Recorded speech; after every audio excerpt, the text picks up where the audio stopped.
The failure-free reading materials consist of online diagnosis along with Criterion reference tests, or CRT. Criterion reference tests have long been known to be valid and reliable measuring instruments for student progress for a particular topic or area. We are measuring student growth in terms of a pre- or post-test format in 3 areas: word recognition, silent reading, and fluency. The CRTs can be found in your electronic library or in hard copies that are sent to you in your teacher kit or curriculum libraries. Again, you access CRT by going to the electronic library or to your electronic folder that was given to you in your curriculum library. Find CRT for the particular story that you're looking at. Engage the button. Then it will come up and look like this. As it says, there are 3 Criterion reference instruments designed for each story or each cluster: oral reading, silent reading, word recognition. So OR, SR, WR. Very easy to use. I believe that the word recognition, in my opinion, is probably the most important way to confirm that your online diagnosis is accurate. As you know, you do the online diagnosis, then you, in Part A, where you find the level or the cluster that we believe you should begin with, then you go to Part B, where you do the pre-test for the level or the cluster.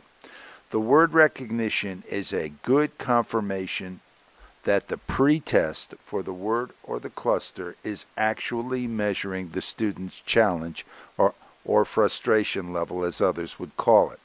So what you want to do is look at the words that the student will see in this new story. You do it in a pre-test and a post-test fashion.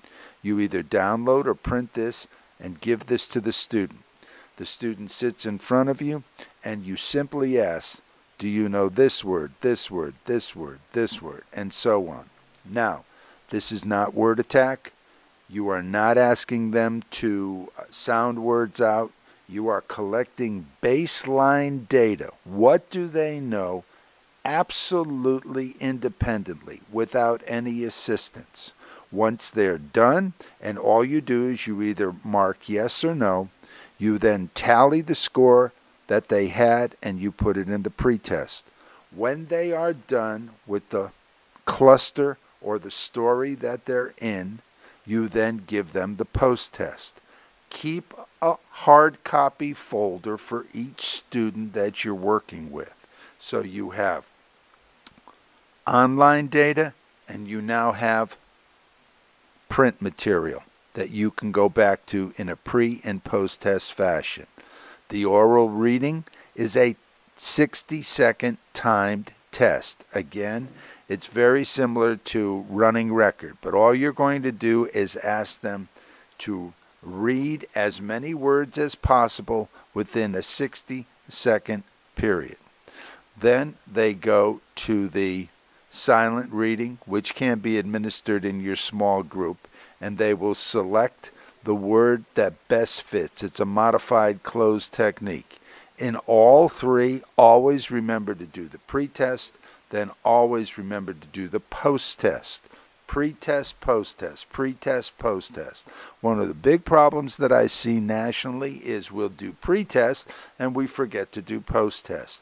Criterion reference tests, CRTs, are excellent ways to measure growth for each story and each cluster. Please, please, please make sure you use them.